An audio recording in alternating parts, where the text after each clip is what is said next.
Thank you for coming on this cool, chilly night. And tonight won't be so exciting because I'm not talking about Hanok. Instead, I'm talking about what I should be doing 24 hours a day, which is language education. So the background for this talk is I've been interested in learners of Korean from a variety of periods of history, and so I decided to dig into what learners of Korean in the 19th century did, and try to find out what they did and relate that to what's going on today. It's a rather broad presentation, and I'll start by talking about foreign language education in the 19th century. If anybody has a TESOL degree, you know what this is about. And then I will talk about Asian language education, and the people that I've decided to talk about are John Ross, Horace Grant Underwood, James Scarth Gale, and Hulbert.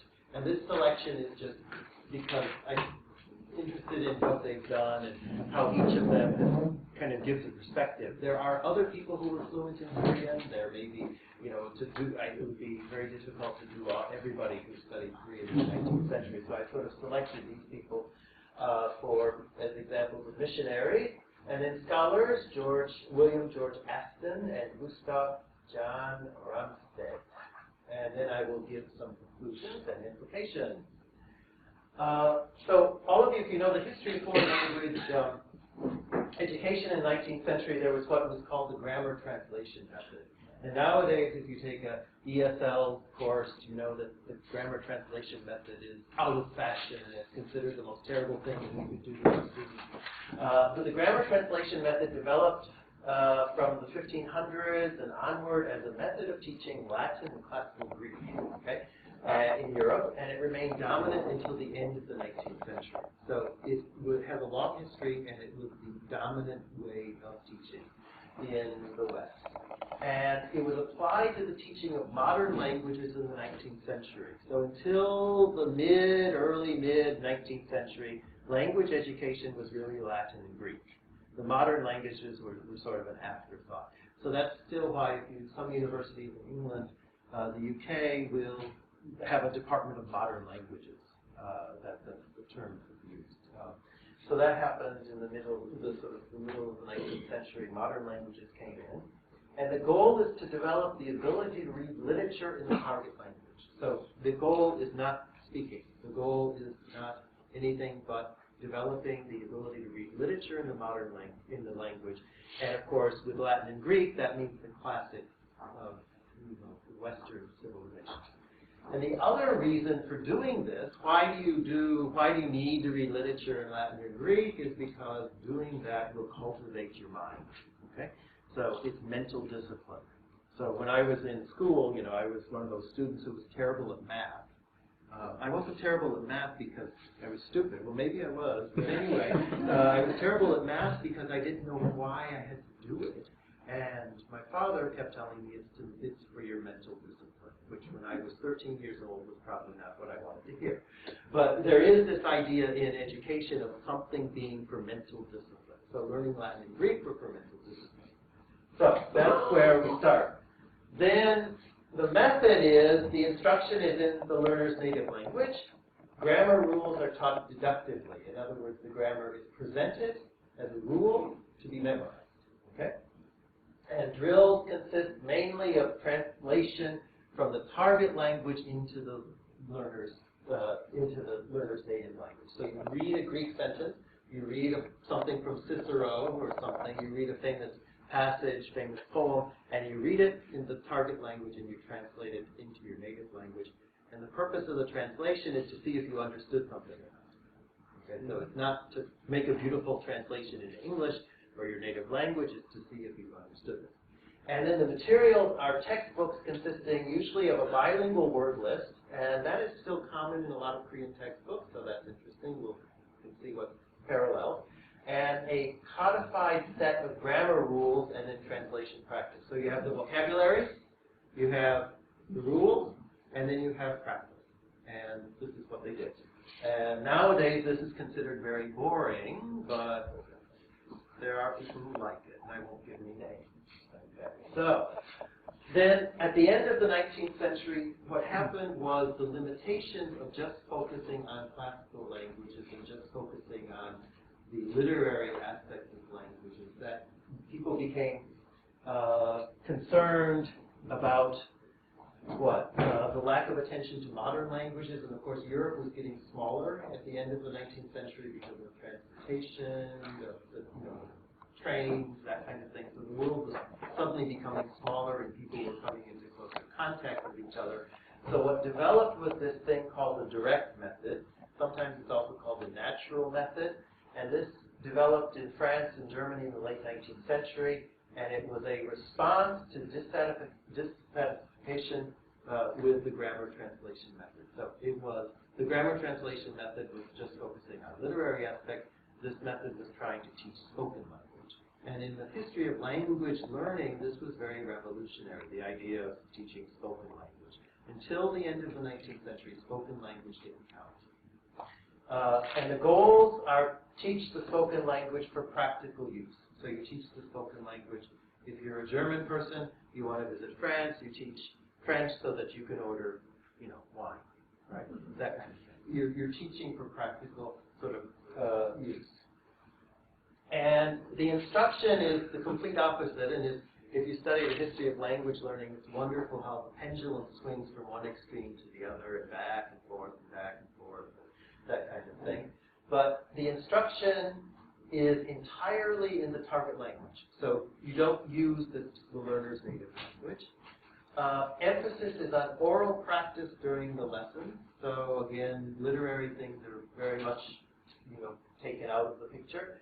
Vocabulary, sentence, and phrases are taught at the beginning level. So you don't have grammar at the beginning level. You teach, the phrase that you're going to use to order a beer or something, or you teach phrases and a very simple language at the beginning level, and then grammar is taught inductively starting at the intermediate level. Inductive teaching of grammar means you drill it, you practice it, and then you explain what you've done. So you don't give a rule first and then explain. You give practice, and that you do that kind of introduction, and then you explain what it means. A lot of language methods there's a lot of conflict over this today, and I'll mention that at the end. Then the materials are specially designed textbooks based on situations, usually at the bank, in the railroad station, that kind of thing. So you have a situation, communicative situation, you have a dialogue, and you present language and practical phrases for that situation. So this was what was going on in the 19th century. And that's when, of course, the missionaries and people first came to Korea and started to learn Korean. That's a bit of background. Asian languages, of course, the situation was different because they were not taught extensively as a modern language in the West. So in the Asian language education in the 19th century, we have Sanskrit, we have Sir William Jones, who founded the Asiatic Society of Calcutta in 1784, and then the Royal Asiatic Society of Great Britain and Ireland, we're a Korea branch of that. That was founded in 1824 by Henry Thomas Holbert, another Sanskrit scholar. And the Sanskrit scholars, Sanskrit, of course, isn't a commonly spoken language. It's a classical language. They were interested in translating Sanskrit classics into English, other European languages. So the tradition of studying Asian languages is very much rooted in this grammar translation method. Chinese has a slightly different history because Chinese is a spoken language, therefore missionary activity was, it was an active place for missionary activity. And there were these Italian Jesuits. Ricci, of course, is probably the most famous. He wrote in Chinese, and very famous Italian Jesuit missionary. So these people then. Later on in the 19th century, there was a growth in the number of grammars to learn Chinese, dictionary, and the first chair in the Western country of Chinese was in France in 1814. So that was the first professorship of Chinese language. So Chinese was also taking root in the West, but of course it was again mostly grammar translation and that kind of thing. And then Japanese, of course, was delayed because Japan was closed, except for trade with the Dutch. Japan was closed until the 1868 Meiji Restoration. And then after that, there was a number of diplomats and scholars started to study Japanese. And we have Ernest Mason Sato, British diplomat and founding member of the Asiatic Society of Japan. It's not royal because Japan has its own emperor, so it's called the Asiatic Society of Japan. William George Aston, British diplomat and scholar, who I will talk about because he also learned Korean. And Basil Hall Chamberlain, British professor of Japanese at the Imperial University, which is now the University of Tokyo. And so people from Korean sometimes look at me and say, "Oh, you teach Buga," you know. And I sometimes think of Chamberlain. Well, he taught Japanese in the 19th century, so he's a bit of a Sunday in a way. But he was a translator. And then there's James Curtis Hepburn, who was a missionary. He wasn't a scholar or a diplomat like the others, but he is the author of the first major Japanese-English dictionary. And for people who are into romanization, he's the person who developed the Hepburn system of romanization that is still used in Japan. So he was an important person in learning Japanese language education. Then we have just influences on Korea. Influence of grammar translation remains strong. In other words, when learners of Korean came to Korea, grammar translation is really the method that was what the method that they were most acquainted with. And the Asian languages, again, were studied primarily for translating canonical text or biblical translation. And grammars and dictionaries produced for self-study and translation work.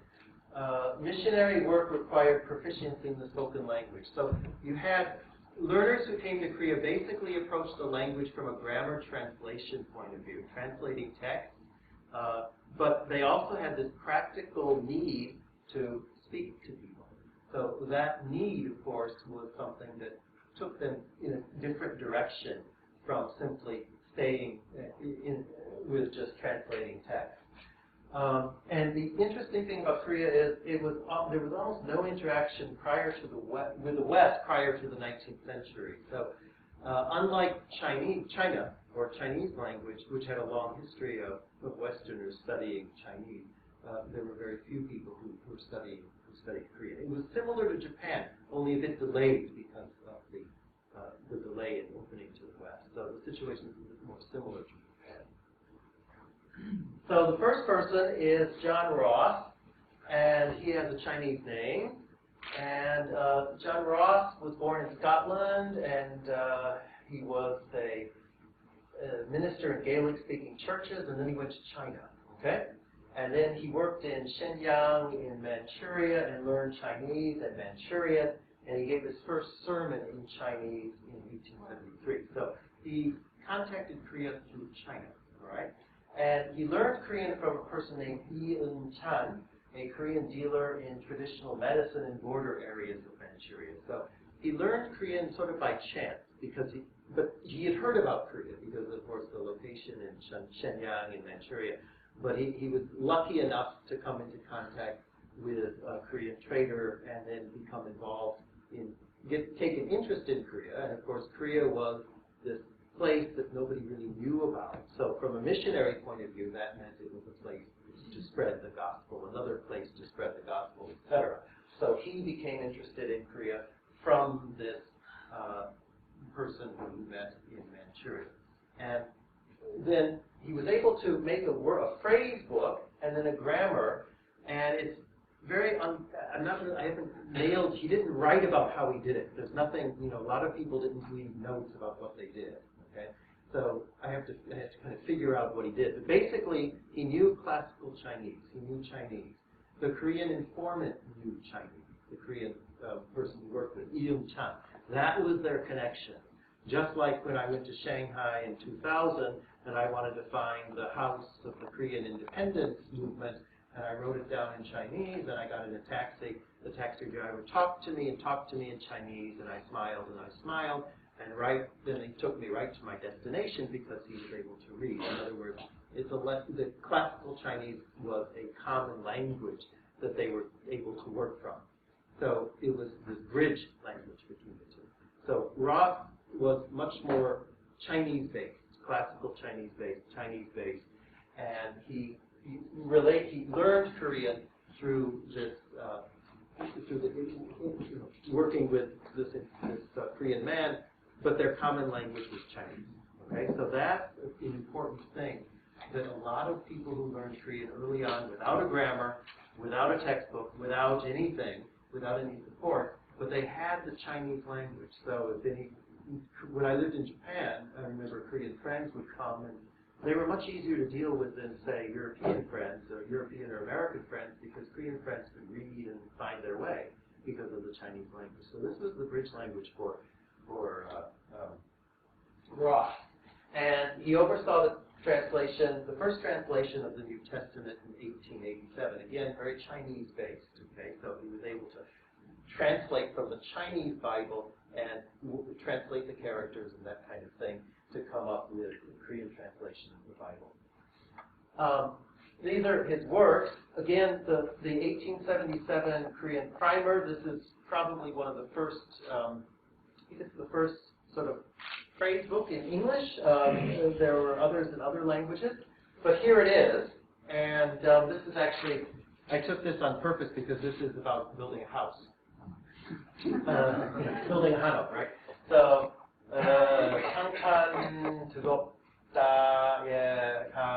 whatever. You can see, okay, it's very hard to read, but he gives a Korean sentence, and then he gives romanization, okay?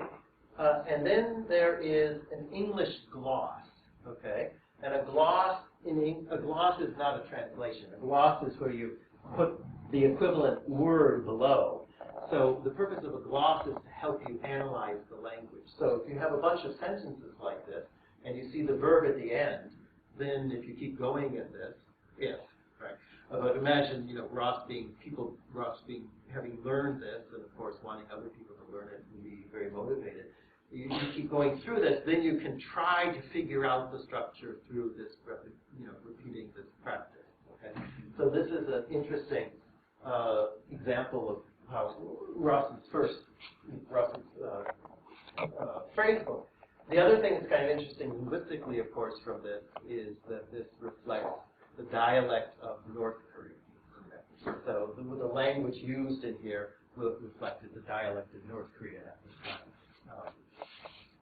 And as far as the Hangul being all the spelling, unquote, the spelling, machinpo, everything that we will see is pre-1933. That's when the current way of sort of standardizing Hangul spelling was put into place. So before 1933, there were various different ways of writing Hangul.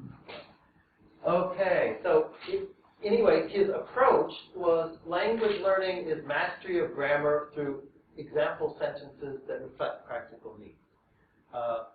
Why building a house is a practical need. Now you wouldn't have a textbook, except maybe the one I write about building a house. That's a joke. You wouldn't have a textbook about that because nowadays the textbook would how to deal with automatic lock in one room, right? That kind of thing. But at that time, building a house was something that missionaries needed. Finding, actually getting a house built or prepared for them. So there were a lot of most of the example sentences in Ross were practical needs. And again, the idea is that you analyze the sentences and get a feeling for the structure of the grammar and are then able to use it from there. Ross, the method, from what I've been able to figure out, was intensive language learning through self-study. In other words, Ross decided he wanted to translate the Bible and help Koreans, spread the gospel in Korea. So he decided to do this. This was his goal. So then he put his energy into learning the language to achieve that goal. It's kind of, I'm going to do this, and I learned the language for that purpose. So then efforts are put into learning the language for that purpose. And self-study, and of course, use of Korean tutors. This is something I'll go back to. And the other thing that's very important is development of teaching materials. Okay, so all of you know that one of the best ways to learn something is to teach it. And a lot of the early learners of Korean once they learned the language, they would develop a material that other people would use, and of course, as time went on, the materials were improved upon and that kind of thing. The other thing that's interesting with most of the people here is they knew lots of second languages. Ross was a native speaker of Gaelic, so he learned English in school, then German, then French, then Latin, and Greek, and Hebrew, and Chinese, and Manchu, and then finally Korean. So that's a long list, okay? So with this kind of thing, he was able to connect with Chinese. Manchu is it has some connections with Korean, so the word order and that kind of thing. So that probably helped him to learn Korean. French, because he knew French, he was able to access French sources on Korea. So you have this, the multilingual background gives the learner a lot more access to different types of materials. And that's a theme that's repeated within a lot of other people. Now we have Underwood. He was born in London, immigrated to the United States, and he arrived in Korea in 1885 with Henry Appenzeller and his wife, so 3 of them. And he later married Lilia Sterling Horton, who was the adopter to the Empress Yeongseong, okay? And, you know, that gave him another perspective because she had been working, so you had a couple of Korean speakers, learners, and their sons, of course, grandsons, great-grandsons, continued service to Korea. And he collaborated with Gale to organize the Seoul branch of the YMCA. Many of you know a lot about Underwood already. But the other thing that, of course, is what Underwood is very famous for is translations of the New Testament, the Old Testament, and grammars, dictionaries, and textbooks. So he also wrote language books, language learning materials. This is a picture of he and his wife and their son. And some of the works related to language. I think this one is actually very interesting, this one here. He first wrote this, and then later he updated it with the help of his son. And this was only 2 years before he died. So you have a kind of father and son effort going on here. So he was very, an active language teacher as well. And it's, just to get an idea, not too much different from Ross, but Underwood was more interested in mastery of codified grammar, grammatical rules, and language and culture immersion, the culture part. Speaking with Koreans, learning, meeting Koreans, this part became very important for Underwood. If you compare the 1890 book to the 1914 book, he emphasizes culture. I'll show that in a minute. And again, the same thing, intensive language learning through self-study with Korean tutors and mentors. Okay? And many of the people that helped Underwood continued with him for a long time. It wasn't just, meet for a year and then, you're finished. It was a lifelong mentor relationship with a native speaker of Korean. Okay? I don't really have that, unfortunately. I wish I did. So I don't know why, but I have lots of Korean friends. But my longest Korean friends are the people who don't want to help correct my papers in Korean. They're too busy, or they think, whatever. So I have many Korean friends, but this language-based mentorship is something that I don't have, and I can imagine how it would be very helpful to somebody learning a language. This long period of trusted language-based mentorship. And Underwood also developed teaching materials.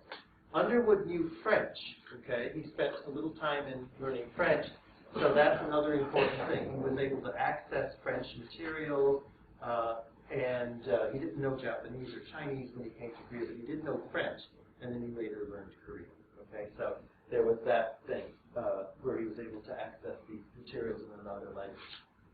This is interesting. The test of it, this is from the 1914 book, which he updated with his son. The test of exactness in pronunciation is the ability to make oneself understood, not merely by one's teacher and native associates, mentors, right? Again, very important to Underwood, who will soon become accustomed to wrong pronunciation, right? And mistakes of a foreigner, but to strangers and outsiders, okay? The writer would therefore seriously urge upon the learner the necessity of daily use among the people of what he learns. Let him not be afraid of mistakes. By mistakes he must learn.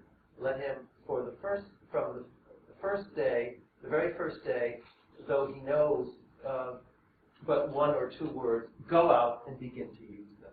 So Underwood is very much, again, pulling away from the grammar translation tradition and trying to encourage people to basically immersion type, on-site, go native language learning.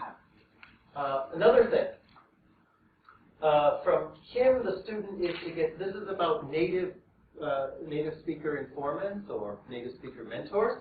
From him, the student is to get all he can, and upon him to practice at every opportunity. He should be a good Chinese scholar. So very few of my students would make the grade, my native speaker students, because they're not scholars of classical Chinese. I don't have any students who can read Mencius or Confucius. And as far as possible, a man well acquainted with the native Korean character and having no knowledge of English, so that the student shall be from the start thrown upon his own resources.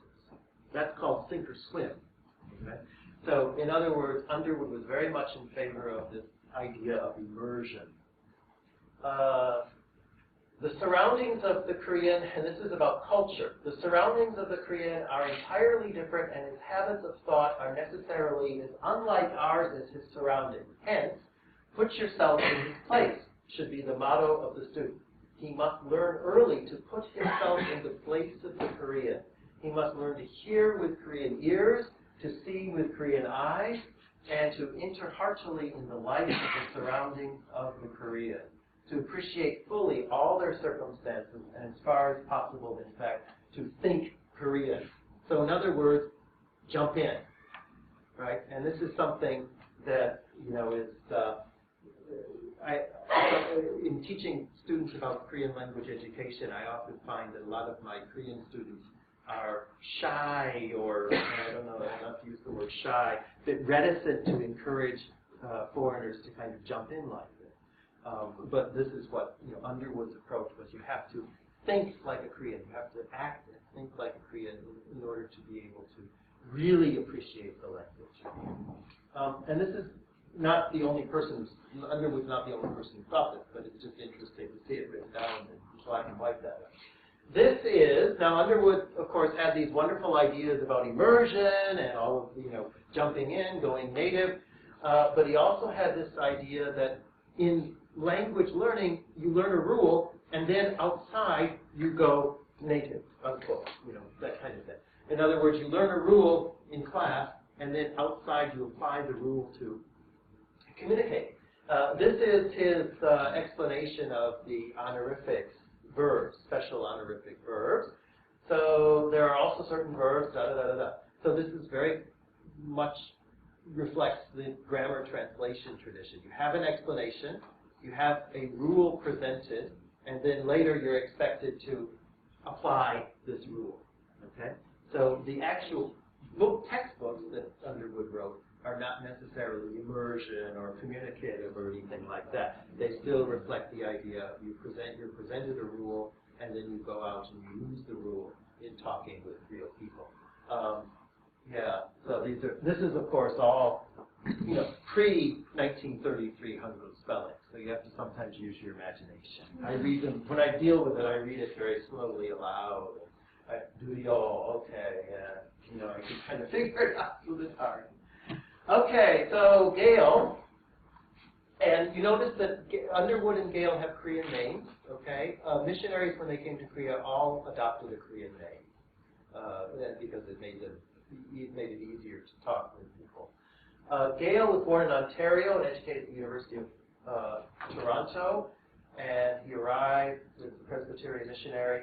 The next part, he wrote grammars, dictionaries, educational materials, and translated literature. Gale was really more of a scholar than Underwood. Ross's main interest was China. Korea was sort of a side thing for him. Underwood was, again, more interested in more practical things, but Gale was a scholar, and that's where you get the translating literature thing coming in, where Underwood did not do as much. And, of course, Gale is also the person who gave the first lecture to the RASKP in 1900. So he's a special person for us. And just something here. Gale is, let me see, front row, Gale is right here, okay? And his informant, Yi Chang-jik, is right here, okay? So Gale had a long relationship. He had a long, this was his Korean mentor, okay? And so this is, of course, the translating group of the New Testament, and it included these missionaries. I think we have Underwood and Reynolds, Underwood and Gale, and then we have Yi Chang-jik, who was Gale's mentor, language mentor here. And so that's it gives you an idea of how close Gale and the missionaries would work with a Korean language mentor. He wrote many things, and these are the things related to grammar, Korean language and grammar. But I think what's interesting is he translated the 10,000 character classic. He did, for example, the next thing he translated folk tales. He did Moon of the Cloud Dream of Nine, right? A classical novel by Kim Man-jun. So great learning. He translated the Tehat, right? Which we translated that from classical Chinese into English. So Gale was fully literate in classical Chinese, and of course he learned Korean through contact with native speaker informant and the materials and contact with the other missionaries who came before him. So he came a little bit after Underwood. So Gale was able to have access to a little bit more information than some of the other people. But what is really impressive is after he learned Korean, he applied it to translating literature. Okay? And this is something that is a pattern with a number of learners of Korean. So you apply grammatical rules to translating canonical text. That's what Gale was interested in. And again, intensive language learning through self-study and use of Korean tutors and mentors. And he developed his own, language material. And another thing that makes Gale quite unique is he wrote in Korean. He wrote in Korean. So that was something that some of the other missionaries did not do as much. And he also knew French, okay, Korean, and classical Chinese. So very, very literate in different languages, and that, of course, gave him access to more material. This is his translation of John Bunyan's The Pilgrim's Progress. Okay, so he translated this from English. This is from our President Brother Anthony's wonderful website. You can see the link down here. This website very, very helpful. But you can see that he translated this from English into this. And with the help, obviously, of native speakers. I don't translate into Korean. I will write in Korean and hope the newspaper corrects it. So that I can do. But this is a kind of another level of language development that I don't have, and I don't know if I'll ever have. And of course, these illustrations were done by Kim Jun-gun. So that, of course, shows that he had a wide cooperation with Korea. And he tried to make it look classical Chinese. It had this classical Chinese look. Very interesting. So Gale was kind of taking language. He kept, after he learned Korean at an advanced level, he went further and further and further, and of course became a writer in Korean. And the next one then is Hulbert, and he also had several Korean names. He was born in Vermont, educated in Dartmouth, and then he arrived in Korea in 1886, so a little bit after, right? He arrived a little bit later, and he did missionary work, but his main reason for coming to Korea was to teach at the Royal English School, and so that was his main, and then he became, while he was here, he became active in reform and independence movements, and was, King Kojong liked him, and so he was involved in government affairs, and of course he was expelled by the Japanese in 1907 because he was a dangerous foreigner. Okay? So he was expelled, and Syngman Lee, first president of Korea, invited him to return to Korea, and he did in 1949, and he died here soon after he arrived back. So this is his picture. He collaborated with Underwood and Gale in the dictionary, which was the first major dictionary of Korean-English dictionary. He wrote on the Korean language, but he really wasn't involved as much in developing materials as the others. Because, again, as you've seen from his career, he was more interested in publicizing issues related to Korea's situation, geopolitical situation. So he was not as much interested in language, developing language materials. And how he learned Korean is more of it closer to Underwood in some ways, learning language through basic understanding of grammar and use of language, and learning by doing. He had more Korean friends, lots of Korean, he knew lots of Korean people. He had access to the Korean elite with his work with the government, and so he had a wide range of people, Koreans that he was able to talk to. And the method, again, was intensive language learning through self-study and contact with a wide range of native speakers. I couldn't find really one native speaker that was his mentor like some of the others. So perhaps his position in the government at the time helped him to have broader contact with people.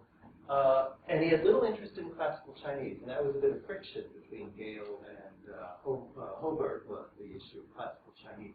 Hulbert was much more on the side of Korea needs to reform, classical Chinese is a problem, this kind of, the idea of Korea being limited by its association with China and needing to develop into a more modern and stronger state. But he wasn't as interested in classical Chinese as Gale, and the only foreign language that I think he learned was Korean.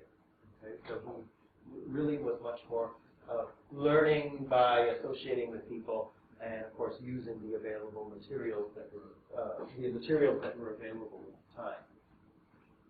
The next person, this is not a missionary, is Aston. Aston was born in Derry, Ireland, and went to Queen's University, Belfast. And he is more associated with Japan than Korea, really. He's more of a Japanologist. He's one of the three great 19th century Japanologists. But he began research on Japanese grammar and expanded it to translation work. And he went to Japan first in 1864. So this is a bit earlier than Korea, right? Many of the missionaries came in the 1880s, and we gave a bit 20 years, 15 years earlier. And he served as the British Consul General in Korea from 1884 to 1885, so 1 year in Jongdong. He lived there. And he was the first European diplomat to reside in Korea, and he returned to Japan in 1885. He began learning Korean in the 1870s with the help of Lee-Dong-jin, a Korean in Tokyo, and he continued studying in Tokyo later with Kim Jae-guk, another person who he met when he was in Seoul. So why did Aston learn Korean? And basically, Aston didn't leave any records, but basically the reason, what I was able to figure out was he learned Korean because it was there. He learned Korean because if you're a scholar of languages, it's like Star Trek. You want to go to where no man has gone before. So he basically learned Korean because it was a neighboring country. He had access to this Korean man in Tokyo, and of course there were quite a close interaction between the countries, especially Lee-Dong-jin escaped to Japan, so he had access to Korean in Japan, and he was able to. He just wanted to do it because that was what scholars do. You take it to the next stage. You try to learn something that somebody else hasn't done. And this is a painting of him in the British Library, I think. And what's interesting about Aston is this comparative study of the Japanese and Korean languages. And notice the date, 1879. Okay? So this is only 2 years after. Ross's primer. Okay, so this is actually a very early sort of scholarly description of Korean grammar in English, and it's by Aston, who was based in Japan at the time. And then he then went on to Korean popular literature and a translation of a classical novel the Chechungjeon, classical novel. So why did Aston translate what would be relatively difficult things, a classical Korean novel? I can't read, for example, the Honggil-dongjeon in the original. The original Hangul with no periods. I need it to be a little bit clean. I can read it. So he had access to classical Korean books, right? He had access to certain Korean books, and again, he wanted to do it because that's what scholars did. You first learned the grammar, then you perfected that, then the next stage was literature. Remember, if we think of the grammar translation 19th century paradigm, you start with grammar, then you graduate to literature, and in literature you go to the more difficult things, right? So this is why Aston translated the Nihongi, the record of the Japanese, one of the two histories of Japan. The first is the Kojiki, the next is the Nihongi, and it's about, I think, an 8th century Japanese history. So he translated that because it's there, right? You have to think of the mind of a 19th century scholar that translating things is a mental activity. And the more difficult it is, the better. So that was what is interesting about Aston is it's now it looks like a very idiosyncratic. Why would somebody who didn't really spend much time in Korea, why would he translate these things? But in the 19th century paradigm of language learning, it starts to make sense why he would do that.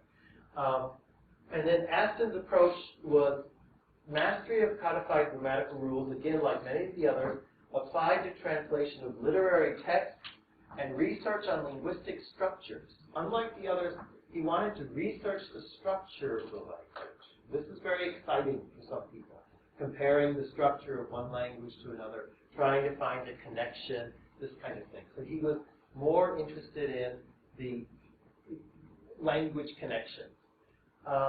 But the method, and this is actually documented, the method is self-studying using 1841 textbooks for Japanese learners of Korean.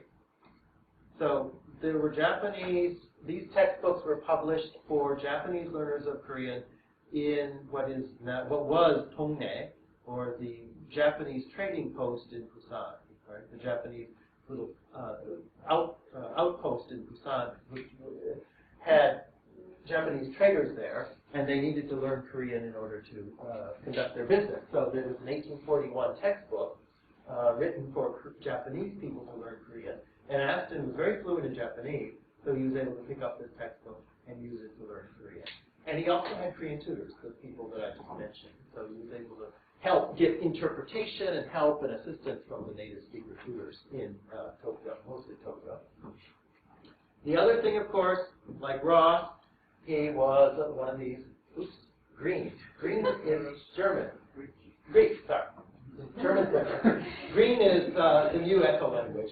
It's German. Greek, yes, okay. So we have Latin, Greek, again, classical philological training, French, German, Japanese, Korean, and probably classical Chinese. I didn't really find any mention of that, but he knew the Chinese characters, obviously, because of being able to know Japanese. So again, if you know Japanese, the Chinese characters used in Japanese provide a common vocabulary, a common knowledge base that you can apply to learning Korean. So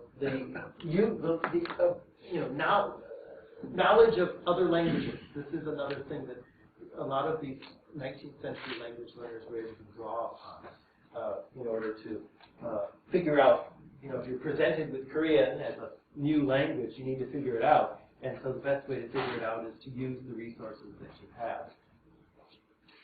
Gustaf Ramstedt, I put him in here because he's the only person in the list who didn't spend any time in Korea at all. But he's a famous Korean linguist. Okay? And it makes you wonder. Yeah. And he's a very famous Korean linguist who never lived here, never even visited here. He went through Korea on his way to Europe, from Japan, took the boat to Busan, got on the train, went through Korea, and then across Russia and back to Finland. So he's an interesting case of somebody who's a rather well-known person in Korean linguistics, somebody who learned Korean and was able to write a very influential grammar about Korean, but he never spent any time here. And again, that would fit the 19th century, but of course we're into the 20th century, but I'll talk about that in a minute. That fits this 19th century paradigm of languages, grammar, translation. In other words, if I wanted to start learning Tibetan tomorrow, I could do it, right? Even if in Korea, I don't have to be in Tibet to learn Tibetan. In the grammar translation paradigm, what you need is a text, and you need a good text to be able to read. So Ramstedt was born in southern Finland, educated at the University of Helsinki. He studied Finno-Ugric languages and later Altaic languages with a focus on Mongolian. Okay, so he was a famous Mongolian specialist, and he became active in Mongolian independence movement. So a little bit interesting. He became an activist in political things as well as linguistics. He served as a Finnish diplomat in Japan from 1920 to 1929. And when he was in Japan, he became known in scholarly circles, and this person's very important. He was acquainted with Ogura Shinpei, the leading Japanese Korean linguist of the 20th century. So he became acquainted with Ogura Shinpei while he was in Japan, because he was fluent in Japanese and a well-known scholar of language history and that kind of thing, and he often gave lectures at the University of Tokyo. At that time, it was the Imperial University of Tokyo. But Ogura Shinpei is a key figure because Ogura Shinpei would have encouraged him to look at the connection between Korean and Japanese and Mongolian and the other languages. And he learned Korean in Japan, spent no time in Korea, and also was active in the Esperanto movement. Okay? So everybody knows what the Esperanto movement is? Yes? Okay. This is Ramstedt with his informant. So again, kind of showing you the informant is a valued person, right? You can't study a language without an informant. You can't study a language without a grammar. But at this time, there weren't that many grammars, so perhaps Ramstedt probably looked at the grammars that were available and said, a bunch of missionaries wrote them. I want to redo it, right? He probably had that scholarly prejudice. He wanted to kind of do his own thing. So he was able to use the grammars that had come out, the things that I just showed you, but he also wanted to check things with a Korean informant. That's what a good linguist would do. And so this book, 1939, A Korean Grammar, was at the time the most complete Korean grammar published. Okay? It was a scholarly grammar, an academic grammar. Underwood's grammar was more of a pedagogical grammar. The difference being a pedagogical grammar is for the purpose of helping you learn the language, and an academic or scholarly grammar is an explanation of the language. There's a different purpose. This was the more authoritative scholarly grammar of Korean, and he also then, the studies of Korean etymology, this work, he was the founder of the theory that Korean is an Altaic language. Okay. Not everybody agrees with that. That's a whole controversial thing.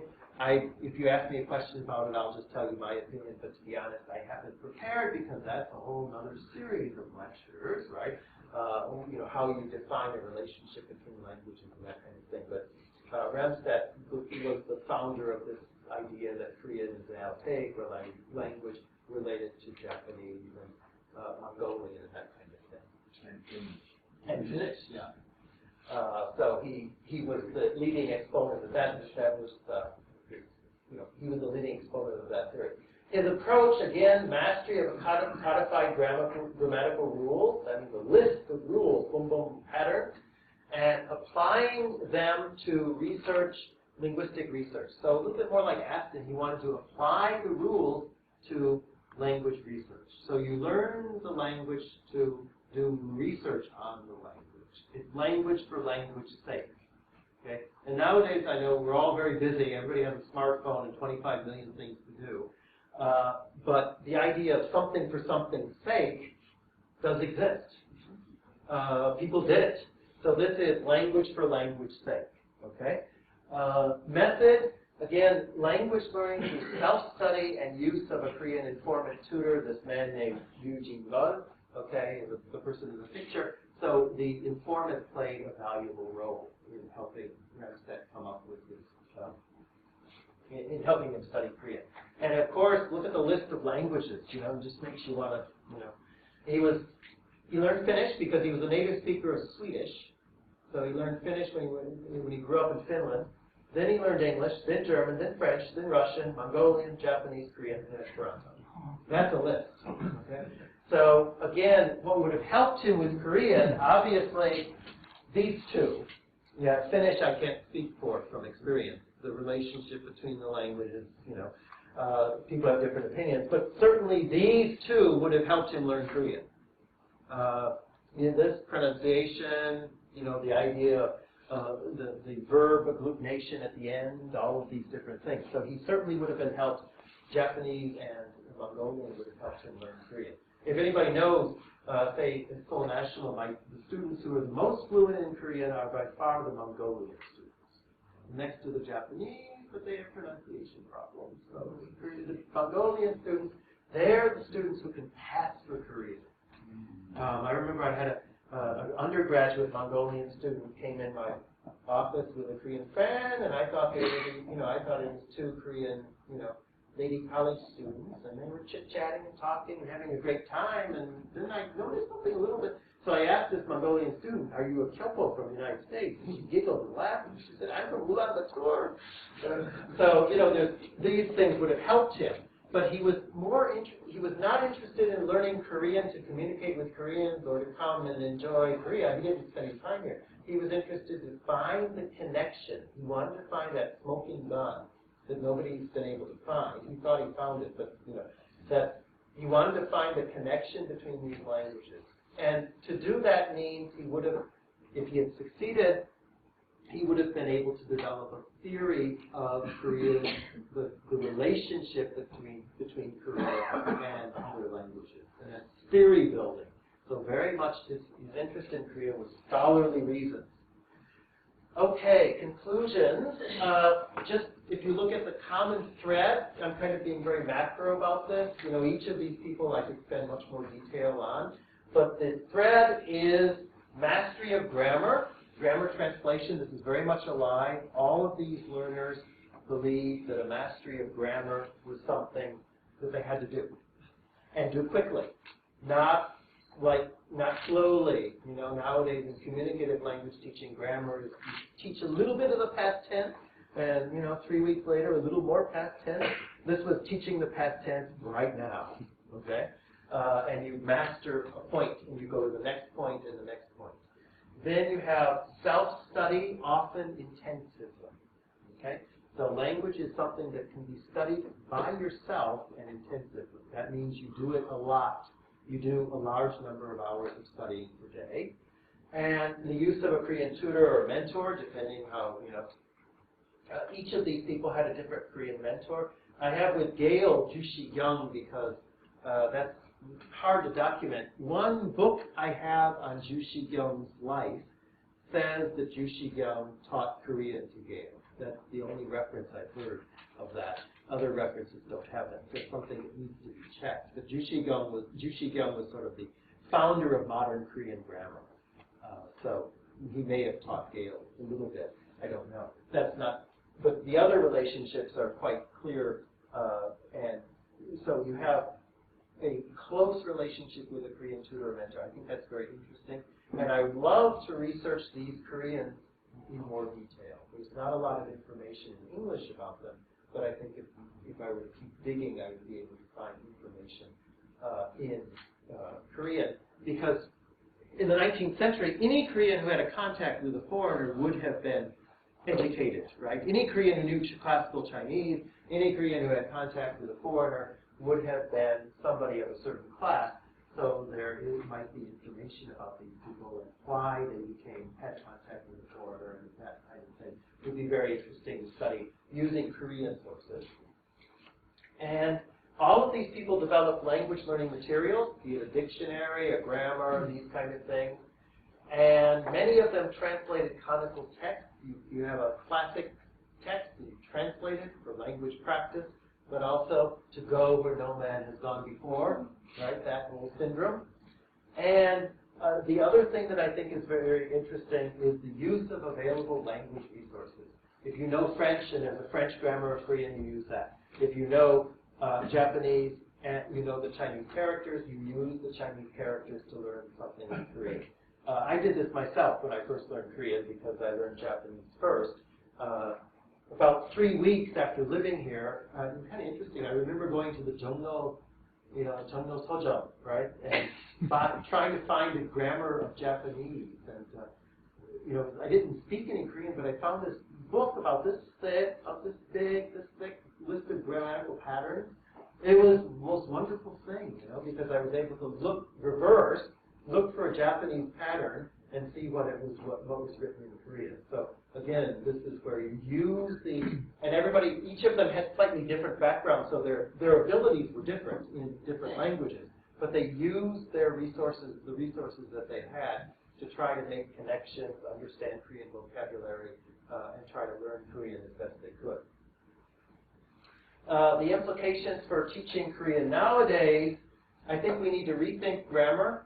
In other words, nowadays, I don't do this in my class, but if you would take another person's class in teaching Korean as a second or foreign language, they would say grammar teaching is out.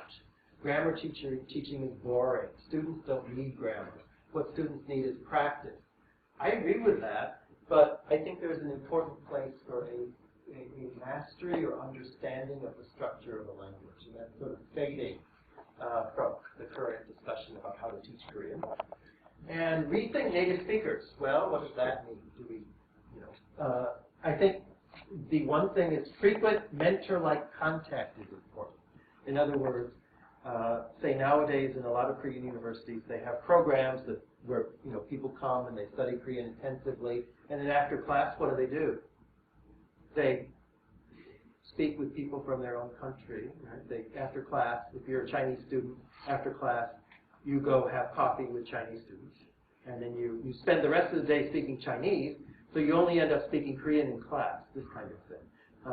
The 19th century missionaries and people who learned Korean, there was often this idea of contact, being able to have contact with native speakers of Korean, and that issue is something we really don't think about. We assume that foreigners living in Korea will have all kinds of contact with Koreans, which may or may not be true, I don't know, but I remember a story when I was learning Japanese. My TA went to Japan for a year, and she came back, and so I missed her for the third year of Japanese. She was my TA for the second year, and then I saw her again when I was in the fourth year of Japanese, and she came back after spending a year in Tokyo, and she said, I meet more Japanese people in Ann Arbor than I did in Tokyo. Right? Tokyo area has the population of California. Okay? Ann Arbor has 100,000 people. So she knew more Japanese people in Ann Arbor than she did in Tokyo. Right? So I said, I was very honest and blunt. Well, what did you do? She said, I went to school and I went to my apartment. I went to school. I went to my apartment. I went to school. I went to my apartment. On weekends, I went shopping by myself. So, you have this issue of, the contact. How do we get learners in touch with native speakers of Korean? Okay? Then the next one is rethink literature and translation. Close reading and translation are important, particularly at the advanced levels. All right? Close reading means reading to analyze something, not just reading for pleasure or internet reading. Reading to catch up on something. And literature is often considered too difficult, so let's get rid of it. Even in the Google, the Korean language for Koreans, they keep watering down the text and that kind of thing because it's difficult, and the students are somehow sad because they have to take the Suning exam, this kind of thing. I understand that.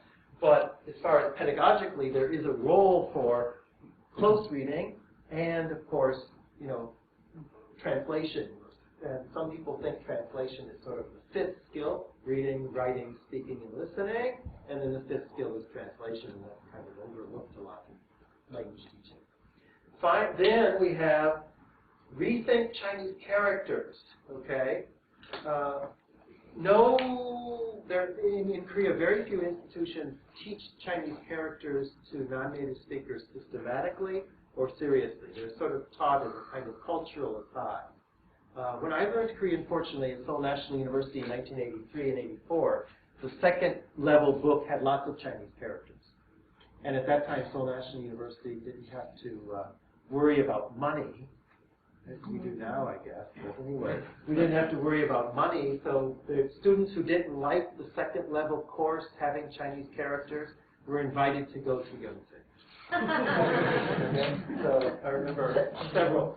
A Turkish friend of mine suddenly disappeared because she couldn't take Chinese characters. But they do assist in vocabulary development and access to cultural heritage. Okay, so this is something, you know, what is the role of Chinese characters in Korean as a second language education? And I think that we need to think about that, not just say, well, Hangul is this wonderful, you know, international brand, so let's stop with Hangul and kind of forget that Chinese ever existed. I'm not so sure that's a very effective way of developing a good language program.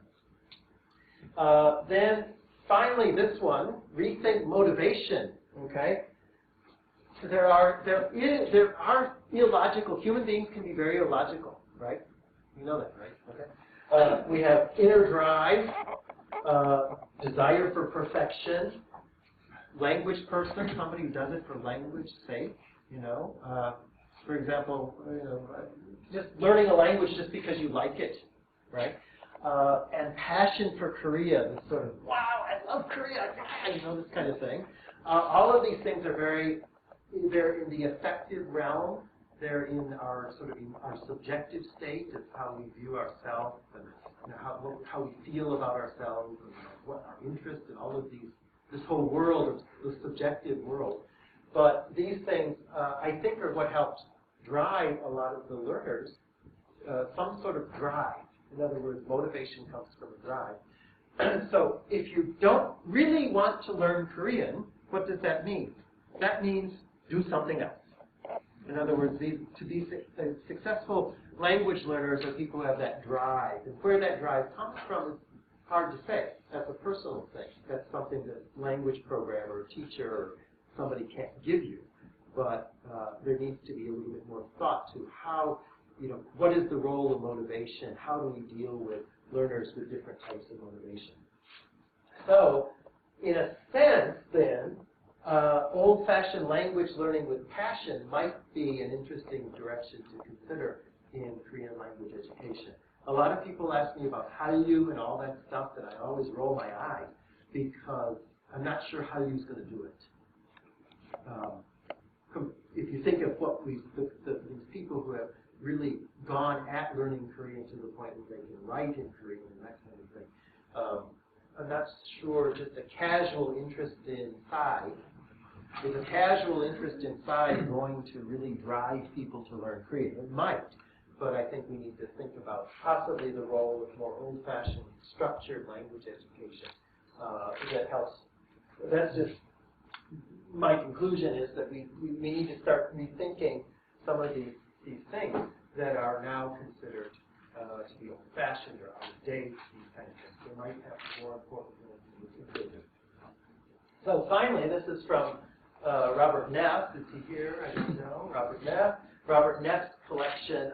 This is from the Japan Punch in October 1882, and this is a foreigner, probably Aston, but not 100% sure. This is a caricature of a foreigner learning Hangul, okay, 1882, in Japan Punch, which was an English language magazine published in Japan.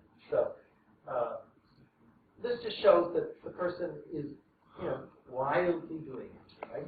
So again, that inner drive and the idea of learning the language in a very structured way, you know, from the beginning. So that's it. Thank you very much.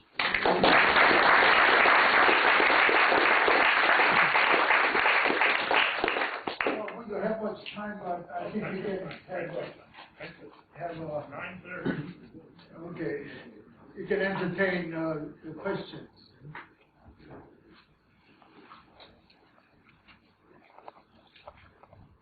Yes. Okay. Can you hear me? Oh, yeah. Okay. First, a small observation about rethinking Chinese characters. Right. I have a friend in Hong Kong who teaches Cantonese, and she was recently teaching a Korean who works in a Korean restaurant in Hong Kong, and he was shocked to discover that dim sum was the same as Chongqing. Oh, wow. So maybe Koreans need to rethink Chinese characters before foreign learners do. Yes, that's a whole other issue, but just to give you my opinion on that, I agree, I think. And a lot of Koreans actually agree too. But the Korean time in the school, which is, Gugo, the Korean time in the school, does not allow you to teach Chinese characters. What? That's the law. What? You can't teach Chinese characters in the curriculum, okay? Chinese characters are taught in a separate class, which is called Hangul. So that's the problem with that, is if we were to be able to teach Chinese characters inside the Gugo class, then everybody would get a structured Chinese character education. So that's a good point. The question, these mentors, Yes. were they mentoring on the understanding that they were doing a language exchange? Did they expect to learn English? I don't know. That would be something that I need to find out from doing more research on them, but I think not.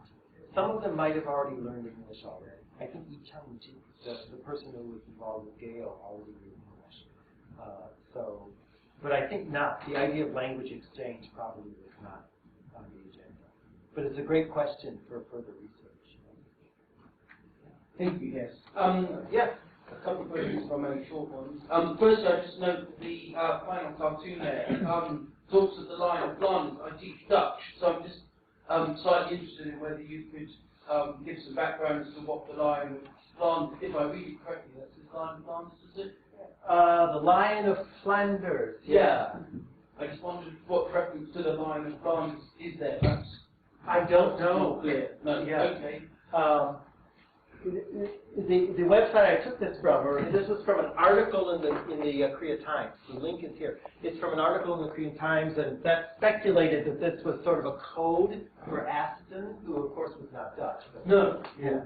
Belgium. Yeah. My main question, sorry, was in relation to transcription. I've just arrived here, and one of the things which I think is slightly held me back in trying to learn some Korean is actually that the transcription into Roman script doesn't seem to be very close. Yeah. And I just wondered what the history of that transcription was, and if there's any moves to do something about it. Oh, dear. I thought I would be able to escape the evening without controversy. It's almost like talking about J.K. Yeah, the history is very long, but to make a long story short, the current system was put in effect in year 2000, and it was developed by Korean scholars. Before that, there was the McCune-Reischauer system that was in effect from 1983, and that was developed by McCune, who was a Korean missionary family person, and then Edwin Reischauer, who was a Japanologist. Before that, then there was another system, so it's gone back and forth and back and forth. And the big problem is you can't have a single equivalency between one English letter and a Korean letter because of the sound changes in Korean. I think it's more to do with vowels in particular. The vowels are a problem too. Yeah, it doesn't seem great. So that's where we're at now, but the system in year 2000 is still in effect. There are debates about it.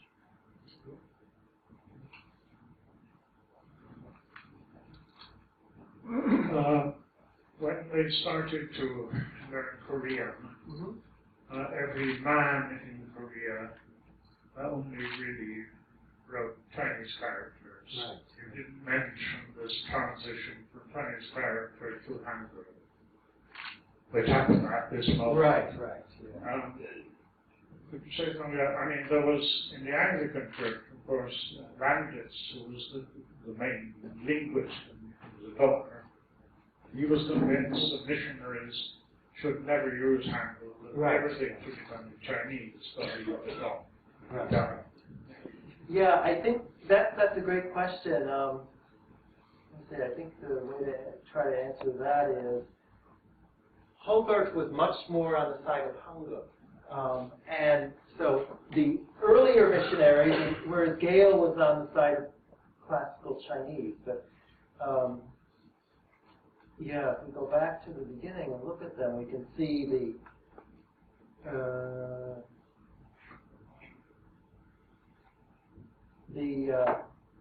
Independent, which was the first newspaper written in Hangul, came out in about 1895, something like that. So it wasn't until, say, Hulbert came a bit later, so Hangul would have been more established by the time he came. So these people would have been more rooted in the idea of Chinese. But again, no, the Catholics were using Hangul, weren't they? yes, yeah. It was more to do with the ease of communication with the uneducated Koreans. Yeah, as far as biblical translation, I think that's why Ross's translation was later, soon, over. People wanted to develop a more user-friendly. Was his translation written with Chinese characters? It was written with Chinese characters. But the others, no. No. Because the Bible, the Protestant Bible with Chinese characters dates from 1920. Right. Yeah. So the other thing what's important is Jushi Gyung. Okay, the person Jushi Gyung and his relationship with Gale, because some people believe that it was the missionaries who first tried to raise the value of Hangul. Okay, and that the missionaries influenced Koreans like Jushi Gyung to raise Hangul. Other people believe that was a sort of the Koreans wanted to do this, and therefore they influenced the missionaries. So there's this going back debate about at the same time. Right, they happened at the same time. So there's the debate about the idea of raising Hangul above Chinese. Where did that originate from is kind of a controversial. But I think the connection between Gale and Jushi Gyung is actually a very interesting one, but needs further research. The only one book that I have mentioned that. But it's a great question. Thank you, Professor Horace. Thank you. Your lecture is very enlightening. Although I studied English and French at university, and English is kind of survival language my whole life, but all the time, to try to have a good command of foreign language, frustrating. And two questions. First of all, I think everybody must be very curious to know what you are teaching for Korean students. Okay, that's Right. First question.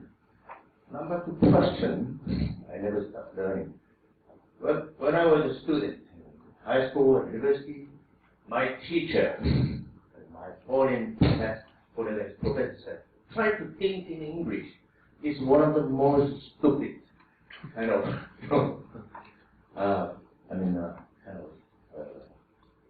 comments and advice. Because how can I dream in English without knowing vocabulary, everything?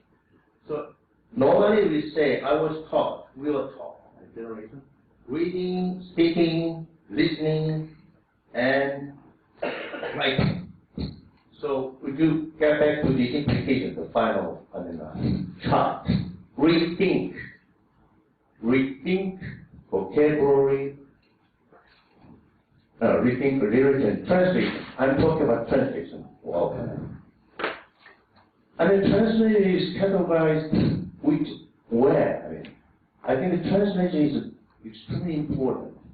In Korean, when I was a high school student, of course at the time we didn't have much time to practice, and translation is so important right?